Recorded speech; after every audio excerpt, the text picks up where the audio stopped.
How do people know you follow Jesus? How did Jesus say that everyone would know that you are a disciple? Jesus said, love each other.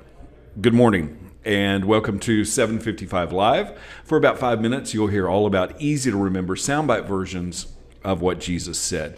And the point is to help you experience life to the fullest the Jesus way. Today's Jesus Said comes from John 13, 34 through 35, and we'll be reading from the New English translation, where Jesus said, I give you a new commandment, to love one another. Just as I have loved you, you also are to love one another. Everyone will know by this that you are my disciples, if you have love one for another. So I'm going to read that verse 35 again. Everyone will know by this. And what is that this? They will know by this that you are my disciples. And the this is if you have love for one another. Now, the command to love one another is in the New Testament at least 16 times. And Jesus is saying here, this is a new way. This is a new command. And it seems so simple. And Jesus said that this is how everyone will know. But the love is a different kind of love. It is as he loves us, as I have loved you, Jesus said. So how did Jesus love? Well, consider how Jesus loved Judas. Even though he knew that Judas was a thief and would betray him, he still included him.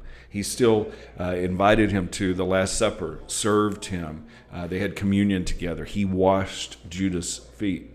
Consider how Jesus loved Simon Peter, who ran away and denied him and went back to fishing. Or Thomas, who doubted.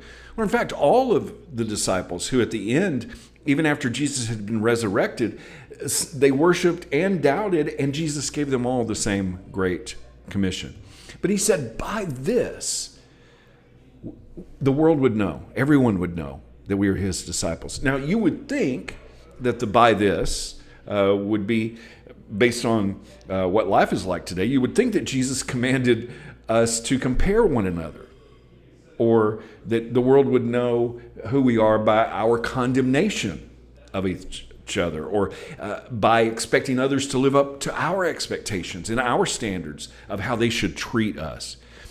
And I think that we can tell if we're following Jesus in the way that he said in our love one for another, by who the subject matter of what we think about and what we talk about is. Is it I? Is it how they treated me?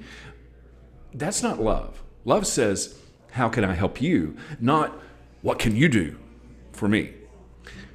By this, Jesus said, not by dividing into groups of different beliefs and saying everyone else is wrong. Not by calling our enemies names and pointing out how stupid everyone else is. Do we wonder why the world thinks that we don't have anything to offer? Think about this. If we aren't known by our love for each other, how can those outside of our circle think that we could possibly love them? Now, Jesus predicted that this is the way that the world would be. Matthew 24, 10 through 14, he says, then many will be led into sin, and they will betray one another and hate one another. And many false prophets will appear and deceive many because lawlessness will increase so much, the love of many will grow cold. But the person who endures to the end will be saved, and this gospel, the good news of the kingdom, will be preached throughout the whole inhabited earth as a testimony to all the nations. And then the end will come. What is that good news? What is that gospel? Well, people know that we have the right answer when we love one another. We can't claim to have the good news about the kingdom if we don't even show the most basic example that Jesus gave us as proof we are his disciples. It's how we love one another. It's how we treat one another, not expecting anything back, not having someone have to live up to our standard, but loving one another as Jesus loved us. That's the true test of who a disciple is. Jesus said, love each other.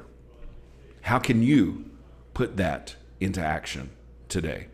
Thank you so much for listening. If this is meaningful to you, it really means a lot to me. Those of you who like this, who you share it, if you comment, and not just online. I mean, I meet people all the time that say, hey, I enjoy those 5-minute segments. So thank you. I really appreciate you. Thanks for checking in this morning, Amber. I hope all of you have an amazing day, and I hope this time together has helped you live life to the fullest, the Jesus way.